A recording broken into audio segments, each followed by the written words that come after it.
Kaya pag pumunta po kayo dito, kailangan alam nyong kaya nyo psychologically, emotionally, hindi lang financial kasi ang una nating kinukonsider lagi yung financial eh.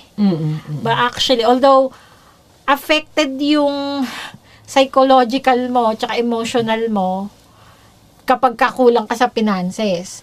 Pero yeah, it's stress. Pero ang dami naman kasing tumutulong na hindi mo kasi, yun nga, kami nga, $700 lang eh. Yung bit-bit namin, and yet nakasurvive. Tapos, in due time, nakakuha ng job offer. Pero yun nga, kahit ano pang mangyari, kahit financial pa yan o ano, dapat ready ka mentally dun sa dun sa battle na dadatingan mo.